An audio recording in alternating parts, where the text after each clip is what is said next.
كثيرا طيبا مباركا فيه كما يحب ربنا ويرضاه وأشهد أن لا إله إلا الله وحده لا شريك له وأشهد أن محمدا عبده ورسوله صلى الله عليه وعلى آله وأصحابه أجمعين أما بعد. Pada pertemuan sebelumnya kita telah membaca dari keterangan yang berkaitan dengan turathu al-ilmi, warisan ilmiah dari Syekh Abdurrahman Al-Adani rahimahullah ta'ala, dan juga ada nasihat dari beliau rahimahullah berkaitan dengan menulis, ya ikhwan. Ini sangat penting sekali ya. Di zaman sekarang banyak sekali tulisan-tulisan, bahkan disebutkan oleh para ulama yang menulis buku seputar tanda-tanda hari kiamat. Termasuk bagian dari tanda-tanda hari kiamat adalah kasratul kitabat, banyaknya tulisan-tulisan. Maknanya termudahkan fasilitas di zaman sekarang untuk mendapatkan ilmu dari karya tulis yang ada. Memang dari satu sisi karya tulis tersebut bermanfaat, diibaratkan oleh para ulama adalah al-walad al-mukhallad, anak yang kekal, dalam artian sampai beberapa generasi kadang buku tersebut dimanfaatkan oleh banyak orang. Namun benar apa yang dikatakan oleh Syekh rahimahullah, tidak selayaknya ayyu'allif ar-rajul lighardit ta'lif biqadri ma yu'allifu lihajatin nas ila ta'lifihi. Tidak selayaknya bagi seseorang itu ketika menulis tujuannya sesuai dengan kadar apa yang diinginkan oleh umat manusia. Namun yang menjadi patokan dalam membuat karya tulis adalah hajatul ummah, butuh ndak umat itu tadi. Bukan patokannya semata-mata ada orang yang membutuhkan. Ada satu orang, dua orang, tiga orang, satu kelompok membuat karya tulis. Namun perlu dipertimbangkan matang-matang. Sebab kenapa? Ketika seseorang menulis tersebut, itu sama saja dia memaparkan akalnya, ya, akalnya di banyak orang. Kalau kita melihat, ya ikhwan, para ulama kibar, mereka tidak terlalu banyak menulis, tapi apa yang ditulis oleh mereka tersebut cukup berbobot, ya. Syekh Al-Albani tidak banyak menulis, namun tulis yang ditulis oleh beliau itu berbobot. Ingat ya, tulisan, bukan takhrij, tulisan. Dikit karya tulisnya Syekh Al-Albani itu, yang banyak beliau takhrijul hadis atau tahqiqul hadis, ta'liq, takhrij, itu beliau banyak. Silsilah sahihah itu takhrij, ya ikhwan, ya. Tulisan itu misalkan menjabarkan suatu permasalahan, nah, itu Syekh Al-Albani pun sedikit, ya. Adapun Syekh Ibnu Utsaimin, karya tulis beliau dikit. Yang dicetak-cetak itu sebenarnya bukan karya tulis, durus masmu'ah, sautiyat. Syekh bin Baz demikian juga. Syekh Shalih Al-Fauzan juga sedikit karya tulis beliau. Yang tercetak rata-rata durus masmu'ah. Demikian juga masyayikh yang lainnya. Kenapa? Karena inti dari mereka itu bukan semata-mata karya tulis yang tersebar, namun yang mereka inginkan adalah tahqiqul masail, betul-betul meneliti permasalahan tersebut sehingga masalah tersebut layak untuk diangkat, ditampilkan. Tidak asal tulis ya. Dalam bab tajwid nulis ya. Sebenarnya sudah ada buku-buku tajwid yang lain, tinggal ajarkan saja yang itu. Bab nahwu nulis juga. Antum nulis, kalau anak pribadi daripada antum nulis yang seperti itu, mendingan antum ngehafal ya, ngehafal itu jauh lebih manfaat. Apalagi cuma jiplak. Nah juga posisinya antum, siapa kadar dirinya antum, apa namanya, ibaratnya tuh orang tuh kadang ngelihat dari siapa latar belakangnya gitu loh ya. Antum cuman ikhwan biasa, misalkan thalib biasa, kita ini seorang thalib biasa ya, kadang orang tahu dengan kadarnya kita itu tidak terlalu memberikan bom bagi umat terhadap karya tulis kita tadi ya. Sehingga yang firai, yang lebih afdol, antum ajak umat untuk merujuk ke tulisannya para ulama, itu jauh lebih afdol dibandingkan mereka kenal tulisan antum tapi tidak mengenal tulisan karya para ulama. Sebagian orang ketika dites ditanya apa karya Syekh Abdul Muhsin Al-Abbad, tahu untuk khalifah? Tidak tahu karyanya beliau. Sebagian orang ketika ditanya apa karya Syekh Saleh Suhaimi, mufti Madinah, tidak tahu. Apa karya Syekh Muhammad Umar Bazmul, mufti Mekah? Ini ulama-ulama kibar, kadang tidak tahu. Nah, menunjukkan kita lebih butuh untuk mengenalkan umat ini kepada karya tulisnya para ulama. Ini yang masih hidup loh. Apalagi yang kalau ditanya tuh yang sudah wafat. Syekh Muhammad bin Ibrahim, mufti pertama Saudi Arabia. Syekh Ahmad bin Yahya An-Najmi, mufti janubnya Saudi Arabia, wilayah selatan. Syekh Muhammad Aman Al-Jami rahimahullah. Apa karya beliau? Banyak yang tidak mengenal gitu loh.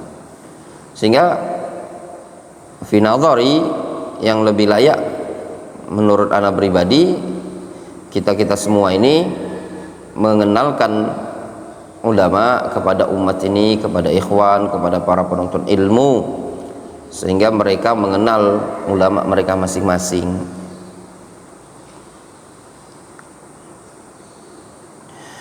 Kita masuk ke halaman 40, ke halaman 39. Qala Syekhuna Al-Adani rahimahullah,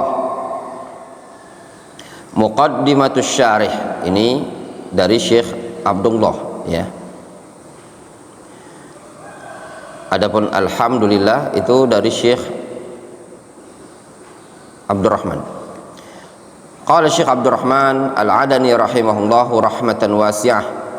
Alhamdulillahi asyhadu an la ilaha illallah wahdahu la syarikalah wa asyhadu anna Muhammadan abduhu wa rasuluhu sallallahu alaihi wa ala alihi wa sahbihi wa sallama tasliman katsira. Amma ba'du. Hadhil qawaidul arba'u al-'azimatu allati tubayyinu halal muwahhidin wa halal musyrikin. 4 kaidah yang agung ini menjelaskan kondisi para ahlu tauhid dan kondisi kaum musyrikin. Wa kaifa yumayyizul muslimu bainal muslimi wal kafiri wal muwahhidi wal musyrik. Bagaimana cara seorang muslim membedakan antara muslim dan kafir, dan antara seorang yang bertauhid dengan seorang yang musyrik. Wa qad akhadha al-musannif rahimahullah hadhil qawaid al-arba' min kitabillah. wa min sunnati nabiyhi sallallahu alaihi wa ala alihi wasallam wa min khilali istiqra'i ahwalil arab fil jahiliyah. Al-musannif, siapa musannif di sini? Syekh Muhammad bin Abdul Wahhab mengambil 4 kaidah ini dari Al-Qur'an. Jadi sumber 4 kaidah ini diambil dari Al-Qur'an, juga diambil dari sunnah Rasulullah SAW, dan diambil dari sela-sela hasil penelitian tentang kondisi-kondisi bangsa Arab ketika di masa jahiliyah. Jadi 4 kaidah yang disebutkan oleh Syekh Muhammad bin Abdul Wahhab rahimahullah itu diambil dari Al-Quran, diambil dari sunnah Rasulullah SAW, dan juga diambil dari istiqra' berdasarkan penelitian tentang kondisi bangsa Arab ketika di masa jahiliyah. Muqaddimatul musannif. As'alullahal karim rabbal arshil azim ayyatawallaka fid dunya wal akhirah wa ayyaj'al laka mubarakan aynama kunta wa ayyaj'alaka mimman idza u'tiya syakara wa idza batuliya sabara wa idza aznaba istaghfara fa inna haula'i thalath unwanus sa'adah. Kata Syekh Muhammad bin Abdul Wahhab rahimahullah, aku memohon kepada Allah yang maha mulia, Rabb pemilik arasy yang sangat agung, agar Allah subhanahu wa ta'ala menjaga engkau di dunia dan di akhirat, serta aku memohon kepada Allah agar Allah menjadikan engkau orang yang diberkahi dimanapun engkau berada. Dan aku juga memohon kepada Allah agar Allah menjadikan engkau termasuk orang yang tatkala diberi dia bersyukur, tatkala diuji dia sabar, tatkala jatuh pada perbuatan dosa dia segera meminta ampun.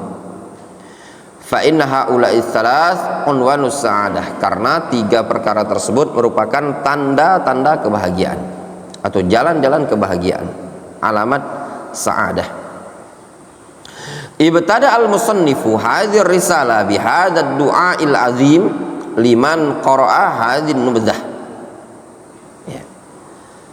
Musannif yaitu Syekh Muhammad bin Abdul Wahhab memulai risalah ini dengan doa yang sangat agung seperti ini bagi orang yang membaca ringkasan tersebut. Ya. Waliman wasalat ilaihi, dan bagi orang yang sampai risalah ini kepada dia. Waliman ittala 'alaiha, dan juga untuk orang yang mentelaah. Jadi doa Syekh Muhammad bin Abdul Wahhab ini mencakup orang yang membacanya, mencakup orang yang sampai kepada dia risalah ini dan membaca risalah ini, sehingga bagi orang yang mempelajari buku ini secara tidak langsung dia sudah mendapatkan doa dari Syekh Muhammad bin Abdul Wahhab. Fahadhi 'adatun lil musannifi rahimahullah kama dzakara dzalikal ulama. Ini merupakan suatu kebiasaan bagi musannif, bagi Syekh Muhammad bin Abdul Wahhab, sebagaimana yang disebutkan oleh para ulama, annahu yabtadi'u rasailahu bid-du'a'i liman tawajjahat ilaihi hadzal rasail, yaitu bahwasannya beliau rahimahullah, siapa itu Syekh Muhammad bin Abdul Wahhab, memulai risalah-risalahnya dengan doa bagi orang yang risalah ini tertuju padanya. Au bid-du'a liman yattali' au yaqra' au yasma' bihadzal musannafat, atau doa untuk orang yang mentelaah atau membaca atau mendengar karya tulis ini, atau au bihadzal rasail, atau risalah yang seperti ini. Jelas?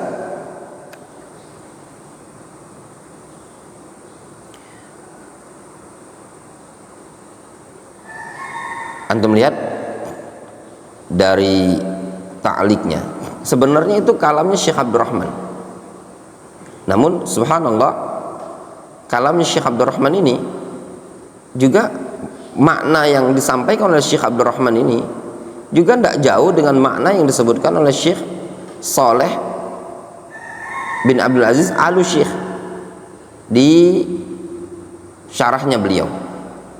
Ya. Ma'nal walayah.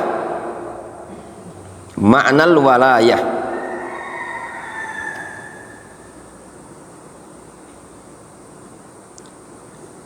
Itu bacanya ikhwan, walayah. Yang berkaitan dengan wala wal bara, itu maknanya walayah. Bukan antum baca wilayah. Kalau wilayah itu daerah. Ada dua yang lafaz seperti ini. Walayah itu dia ada harokat disebutkan Syekh Abdullah. Sama seperti ikut wazan fa'ala, adawa, walayah itu sama. Makna walayah pada lafaz ayyatawallaka. Qala al-musannif fi hadhihi risalah an-nafi'ah al-mufidah al-mukhtasarah.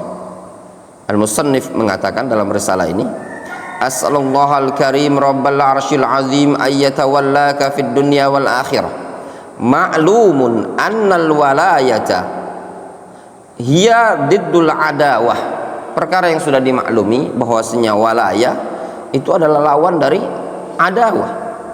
Fal walaya bi ma'nal hub wa bi ma'nan nusrah wa bi ma'nal inayah. Nah, ini lafaz al-walayah, al-wala gitu loh. Itu bermakna hub, cinta, nusrah, ditolong, dan inayah, dijaga, diperhatikan. Sehingga makna ayyatawallaka fid dunya wal akhirah mencakup ayyuhibbakallah fid dunya wal akhirah, mencakup ayyansurakallah fid dunya wal akhirah, mencakup yang ketiga al-inayah. Ya. Fawalayatullahi li'ibadihil mu'minin sya'nuha kabir. Walayatullah yaitu penjagaan, pertolongan Allah Subhanahu wa taala kepada kaum mukminin kedudukannya sangatlah besar.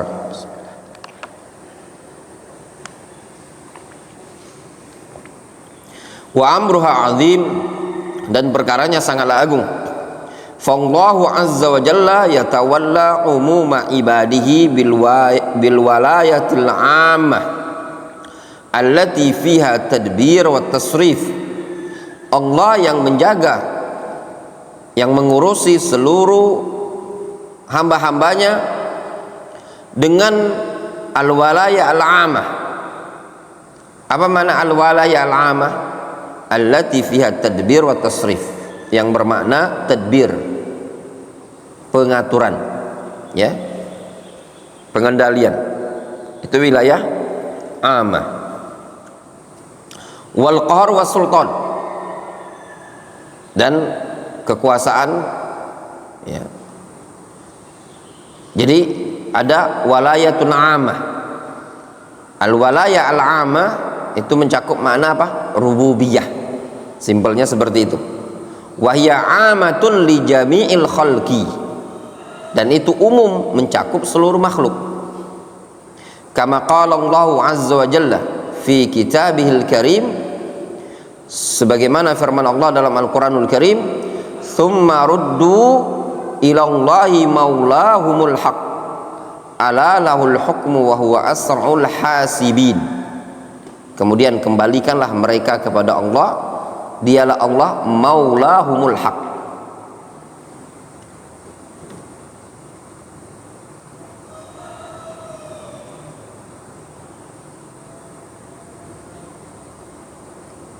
Kita merujaah sedikit ya. Maulahum, apa kedudukan i'rabnya? Sebagai apa kira-kira dia? Abdurrazzaq. Kalau tidak dilatih sama juga antum.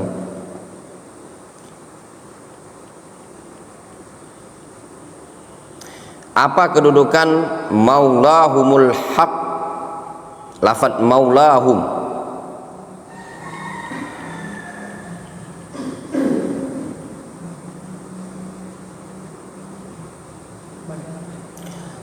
Badal dari mana? dari lafzul jalalah Allah. Dokter Fikih ada jawaban yang lain? Badal ya, simple. Antum tutup caranya. Coba kalau antum tutup, ruddu mau ila maulahum, bener enggak? Mustaqim enggak kalamnya? Mustaqim. Contoh misalkan antum katakan Muhammad ibnu Abdillah, jaa Muhammadun ibnu Abdillah. Muhammad, antum katakan jaa Muhammad. Siapa Muhammad? Yaitu orangnya. Antum katakan jaa ibnu Abdillah. Siapa ibnu Abdillah? Yaitu orangnya, si Muhammad. Berarti lafaz ibnu Abdillah adalah badal. Sama seperti ruddu ilallah, kembalikan kepada Allah. Siapa lafzul jalalah Allah, atau siapa Allah subhanahu wa ta'ala? Maulahum, gitu loh. Jadi simple. Antum kalau mau tahu badal, badal itu namanya badal itu kan pengganti. Berarti mubdal minhunya kalau ditutup, kalam tetap mustaqim. Ini namanya kaidah. Difahami?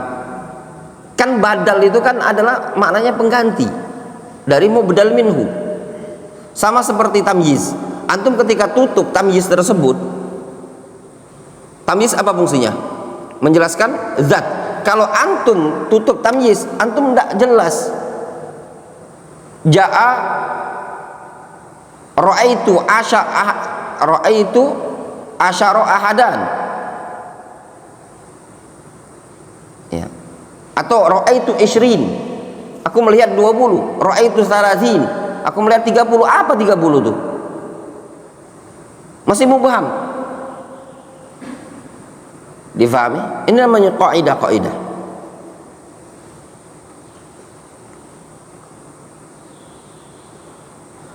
Kembalikanlah mereka kepada Allah. Siapa Allah azza wa jalla? Maulahum, maulanya mereka, al-haq, ya. Ala lahul hukmu wa huwa asraul hasibin. Ketahuilah, hanya milik Allah hukum tersebut, wa huwa asraul hasibin. Dialah Allah azza wa jalla sangat cepat hisabnya. Fa hadhil ayat fi sya'ni man yamut. Ini ayat tentang orang yang wafat. Fa ja'alallahu azza wa jalla nafsahu maulan li umumi ibadihi bil walaya al-amah. Di sini Allah jadikan dirinya sebagai maulan untuk keseluruhan hamba-hambanya dengan walaya al-amah.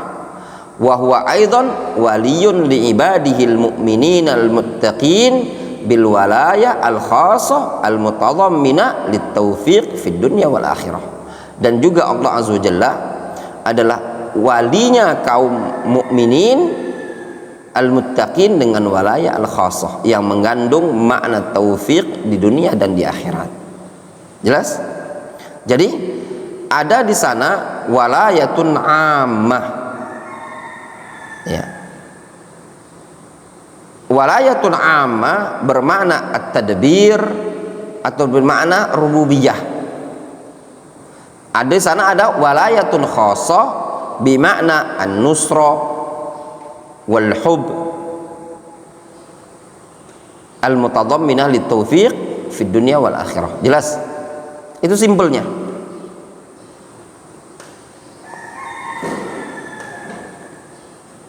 Tadi kan disebutkan al walayah itu punya 3 makna, ya benar?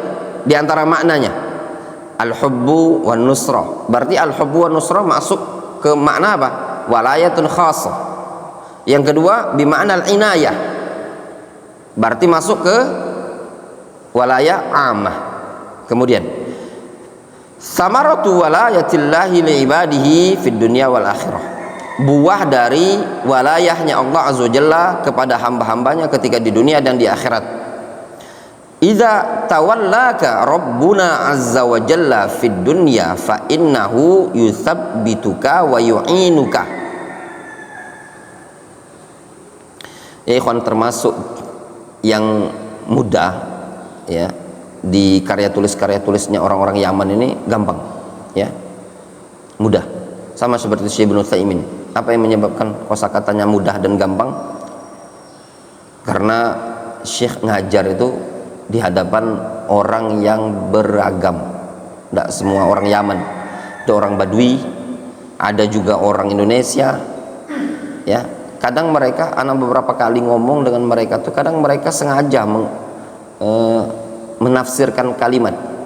Jadi ngomong suatu kalimat yang kita itu susah paham, ditafsirkan sama dia dengan makna yang biasa, ya.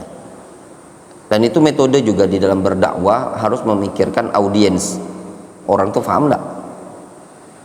Nah, terus juga sekarang musibah, karena katakan musibah di kalangan salafiyin, ustadz-ustadz itu entah sih apa mau nampilkan saya ini orang yang pinter gitu loh, berbahasa Inggris gitu loh, sering menggunakan kosakata yang kadang lafaz-lafaz Inggris, ya, yang kadang anak tuh kadang dengar beberapa potongan audio, apa sih bahasa Arabnya kira-kira. Akhirnya ikhwan tuh enggak. Kalau dulu anak ingat, mungkin dokter Vicky masih kajian awal-awal untuk taklim dulu, istilah kalau jawab WA tuh na'am, iya enggak? Sekarang lah jarang, antum ngeliat lagi kalangan ikhwan. Oke. Kalau dulu Masya Allah, bahasa-bahasa yang Arab itu sudah betul-betul tersebar dulu, itu terbiasakan. Orang kenal dikit langsung ana, antum, ya enggak? Terus juga akhi, terus juga ukhti, apalagi bahasa-bahasa Arab, kosakata itu udah Sekarang tuh enggak. Sudah ada anak pribadi gitu loh, ngobrol sama seseorang yang ustadz, karena tersibuk dia dengan dunia bisnis. Jadi kosakata yang diobrolkan dia tadi udah nggak bahasa Arab lagi, ya. Nah, kenapa ya ikhwan penting bahasa Arab ini? Menurut ana lebih penting dibandingkan bahasa Inggris. Kenapa? Karena dalam beberapa konteks hadis, ayat ini misalnya itu ada bahasa-bahasa yang kalau seandainya diterapkan dalam sehari-hari itu membantu memahami Al-Quran. Contoh lafaz kallah, ya enggak? Kallah, sanggahan kan kallah itu. Atau untuk dengan lafaz misalkan lakinna, tapi jarang orang-orang membiasakan. Akan tetapi antum gunakan lakinna. Ana ingat dulu di zaman ana mondok Ustaz Khaliful Hadi suka bahasa Arab nyampur-nyampur itu tadi. Jadi misalkan sepotong dia misalkan bahasa Arab, Masya Allah, tapi bagus mengenalkan ke ikhwan-ikhwan. Misalkan tadi kalla. Jadi orang tuh akan tahu apa sih kalla ini tadi. Sehingga memudahkan ketika baca Al-Quran, lafaz kalla itu seperti ini, lafaz bal itu seperti ini, maknanya tadi. Hal. Nah, tapi sekarang nih subhanallah, ya sebagian ustadz mungkin audiensnya biasa dia berdakwah dengan lingkungan-lingkungan seperti itu, tujuannya ifham, tetapi kalau sekali dua kali tidak masalah. Namun kalau udah terbiasa itu akan hilang, ya, istilah-istilah Arabi ini tadi.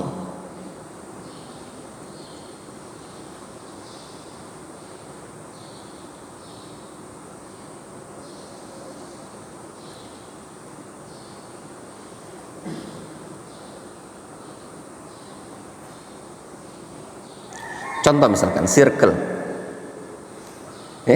circle, apa dokter bahasa Arabnya? Circle itu teman kan, ya enggak? Cobalah kita biasakan. Justru orang-orang yang ayib ya, misalnya bahasa kita Palembangnya, orang-orang Arabi yang orang jamaah, justru mereka menggunakan bahasa-bahasa Arab loh. Ini sahib aneh ini, iya enggak? Circle itu teman kan, zamil, sahib, ya enggak? Zumala. Coba biasakan, Ustaz, sadiq ini. Makanya subhanallah ya, kadang ya balik-balik ke ala bisa karena biasa.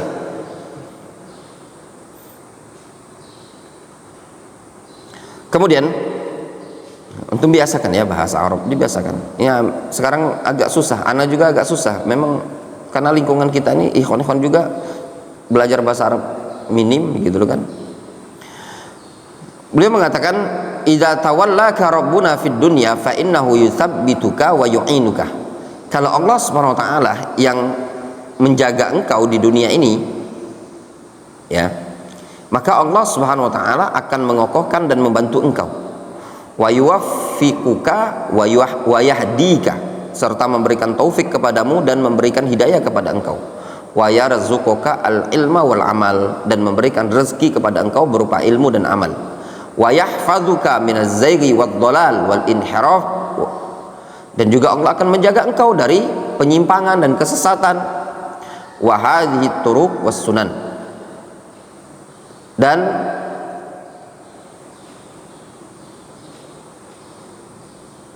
menjaga engkau dari jalan-jalan ini dan sunnah-sunnah ini tadi.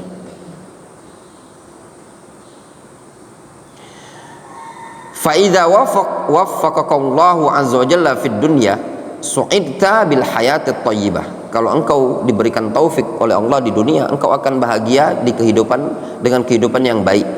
Wa idza tawallaka fil akhirah fa innahu tafuzu bil jannah. Kalau engkau dijaga oleh Allah di akhirat, maka engkau akan beruntung dengan membawa surga. Wa tanju minan nar, engkau selamat dari neraka. Wa taslamu min azabil qabri wa taslamu minal mihan allati takunu yaumal arasat. Engkau selamat dari azab kubur, engkau selamat dari ujian-ujian yang ada di arasatil qiyamah. Jelas?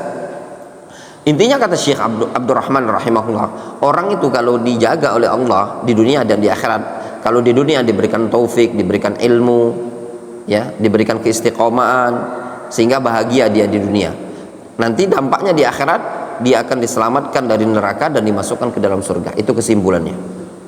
Yaqulul musannif rahimahullah wa ayyaj'alaka mubarakan aynama kunta, dan agar Allah menjadikan engkau diberkahi dimanapun engkau berada. Al barakah ma'khuzatun min burukil ba'ir. Lafaz barakah itu diambil dari istilah burukul ba'ir, menderumnya onta. Wa minhum man qala, ya, di antara mereka ada yang mengatakan, di antara ulama ahli nahwu ada yang mengatakan ma'khuzatun minal birkah allati hiya mujtama' al-ma. Ada yang mengatakan lafaz barakah itu kosakatanya diambil dari bangunan kata lafaz al-birkah, yaitu tempat berkumpulnya air, atau apa birkah itu? Kambang, ya, istilah kita kambang, kolam. Makna al-barakah, adapun makna barakah itu, fal barakah maknaha ziyadatul khair wa numuhu wa istiqraruhu. Yang namanya barakah itu bertambah kebaikannya, berkembang kebaikannya, dan istiqrar, tetap kebaikan tersebut. Itu namanya barakah. Sehingga barakah tersebut ada kebaikan dan tetap kebaikan tersebut. Kalau istilahnya harta berkah, berarti harta tersebut banyak membawa kebaikan. Kalau banyak tidak mengantarkan kepada ketaatan, berarti tidak berkah. Itu saja. Antum dikatakan berkah umurnya antum kalau umurnya antum banyak membawa kebaikan. Antum dikatakan berkah ilmunya antum kalau ilmu tersebut membawa kepada kebaikan. Itu dari makna berkah. Difahami? Kalau umurnya panjang saja tidak ada kebaikan, berarti umur tersebut tidak berkah. Kalau harta tersebut banyak tapi tidak ada kebaikan pada harta tersebut, berarti tidak berkah. Fahadha du'aun azim. Ini adalah doa yang sangat-sangat agung. Ayyakunal insan mubarakan haitsu ma kana, yaitu tatkala seorang insan diberkahi dimanapun dia berada. Wa aina mahallah, dimanapun dia singgah. Fi kulli zamanin wa makan, pada setiap waktu dan setiap tempat. Nah, ini yang diharapkan bagi seseorang itu, dia berkah dimanapun dia berada, dimanapun dia singgah, dimanapun tempatnya dan kapanpun waktunya. Kama qala Allahu azza wa jalla an nabiyhi Isa alaihi salatu wassalam, sebagaimana Allah azza wa jalla menyatakan tentang Nabi Isa alaihi salam, wa ja'alani mubarakan aynama kuntu. Kata Nabi Isa alaihissalam, Allah menjadikan aku diberkahi dimanapun aku berada.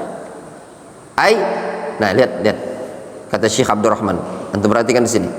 ai ja'alani mu'alliman lil khairi au ja'alani nasihan au ja'alani amiran bil ma'ruf wa nahyan 'anil munkar. Lihat taklik tafsir At-Tabari dan tafsir Ibnu Katsir. Itu makna firman Allah, wa ja'alani mubarakan aina ma kuntu, ai ja'alani mu'alliman lil khair. Allah menjadikan aku pengajar kebaikan, Allah jadikan aku nasihan, pemberi nasihat, Allah jadikan aku orang yang amar ma'ruf nahi mungkar. Sehingga orang yang diberkahi itu adalah orang yang menebar kebaikan. Faham?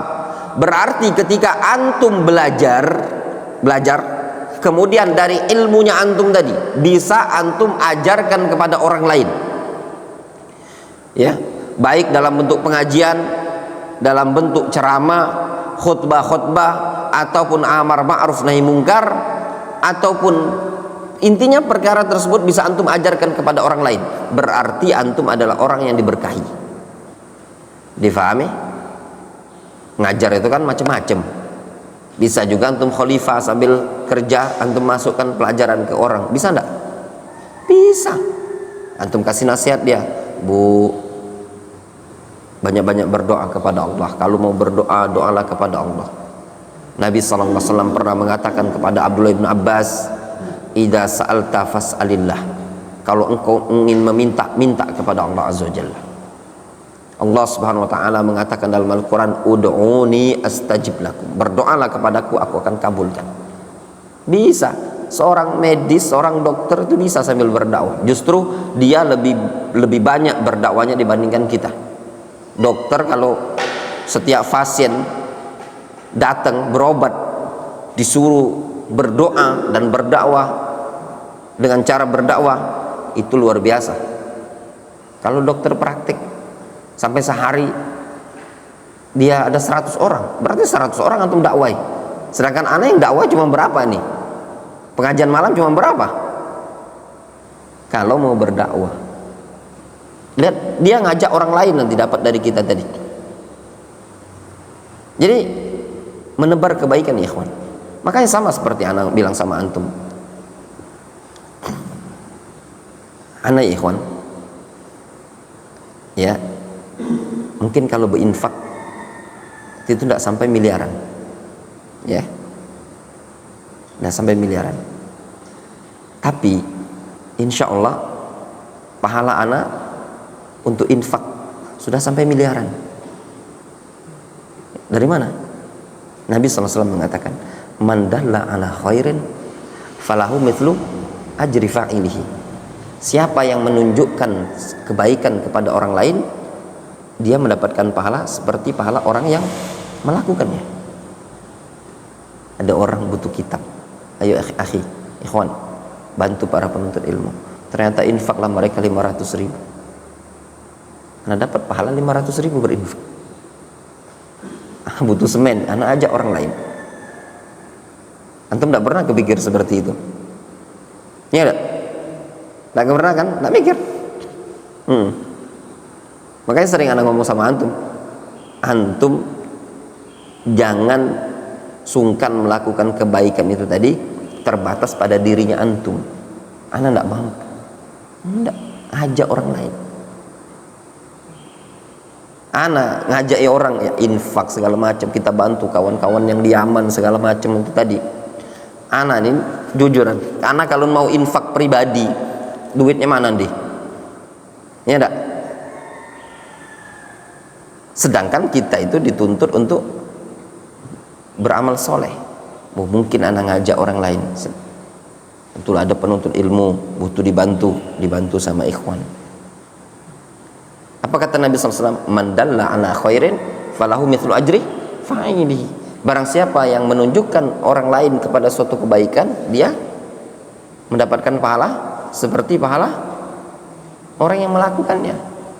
Ada santri di Yaman lagi tidak ada duit, ya, ngajak ikhwan, ayo kita patung urunan, siapa yang ingin sedekah bantu dia. Terkumpullah duit misalkan 2 juta dikirimkan ke Yaman. Berarti anak sudah berinfak 2 juta. Antum bisa nggak bayangkan bangunan masjid ini tadi? yang mungkin sampai miliaran. Kita kalau mau mengeluarkan duit sampai miliaran, mana duitnya? Ya enggak? Seperti itu. Itu antum motivasinya ke sana. Ngajak orang, dakwain orang juga sama. Satu orang diajak. Dari orang ini tadi mungkin ngajak orang lain. Dari orang ini ngajak orang lain. Banyak jalan-jalan kebaikan itu ya ikhwan. Kemudian kata Syekh Abdurrahman, fal barakatu ma'khuzatun minal khairil ilahi. Yang namanya keberkahan itu diambil dari kebaikan al-ilahiyah. Fa idza halla hadzal khairul ilahi fi insanin fa innahu yakunu nafi'an lil ibadi aynama kana wa haitsu ma hallah. Ya, apabila kebaikan ilahi ini tadi ada pada seorang insan, maka orang tersebut akan bermanfaat bagi hamba-hamba yang lain dimanapun dia berada dan dimanapun dia singgah. Wa idza hallat hadhil barakah al-ilahiyah fil insan fa innahu yubarak lahu fi umrihi. Keberkahan ini kalau sudah singgah nempel pada seseorang, maka orang tersebut akan diberkahi pada umurnya. Wa yubarak lahu fi ilmihi, serta akan diberkahi pada ilmunya. Wa yubarak lahu fi amalihi, dan akan diberkahi pada amalannya. Wa yubarak lahu fi malihi, dan diberkahi pada hartanya. Wa yubarak lahu fi rizqihi, diberkahi pada rezekinya. Wa yubarak lahu fi zaujihi wa waladihi, diberkahi juga pada istri dan anaknya. Fal barakatu mata halat sara syai'ul qalil katsiran bi idznillah subhanahu wa ta'ala. Sehingga keberkahan itu tatkala dia sudah singgah, maka sesuatu yang sedikit tadi akan berubah menjadi banyak dengan izin Allah azza wa jalla. Faham? Nah, itulah keberkahan ya ikhwan. Keberkahan ilahiyah tersebut kalau ada pada seseorang, maka dampaknya akan diberkahi umurnya, ilmunya, rezekinya, amalnya, aktivitas dia, semuanya diberkahi oleh Allah azza wa jalla. Faham? Nah, di sini ya ikhwan, termasuk bentuk keberkahan. Ya, bentuk keberkahan ilmu seseorang adalah ilmu tersebut dia ajarkan kepada orang lain. Dan di antara bentuk keberkahan seseorang adalah mengajak orang lain untuk suatu kebaikan. Ya, ngajak orang lain suatu kebaikan itu bagian dari keberkahan pada orang tersebut. Nah, kalau antum malas ngajak orang, berarti hidup antum tidak diberkahi. Itu saja kuncinya. Malas ngajak orang untuk melakukan kebaikan. Ada jadwal kajian, antum malas nge-share-nya. Hati-hati, berarti antum bukan orang yang Allah pilih untuk menebar kebaikan. Itu tanda-tanda tidak berkah.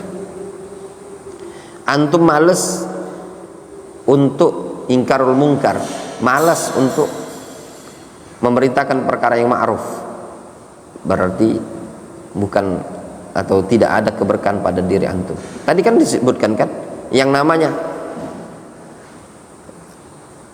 makna ayat wa ja'alani mubarakan ainama kuntu, Allah jadikan aku yang diberkahi dimanapun aku berada. Maknanya Pak, mu'alliman al khair, ngajarkan kebaikan. Ja'alani nasihan, Allah jadikan aku orang pemberi nasihat. Wa ja'alani amiran bil ma'ruf, Allah jadikan aku amar ma'ruf. Ada kebaikan antum perintahkan orang lain, antum ajak orang lain. Wa nahyan anil munkar, ada keburukan antum larang orang lain dari mengerjakan. Berarti keberkahan. Jadi orang yang berkah itu adalah orang yang mengajak kepada kebaikan dan mencegah dari perkara yang buruk. Difahami? Seperti itu tadi. Itu berkah. Wallahu ta'ala naktafi bihadzal qadar. Cukup dulu.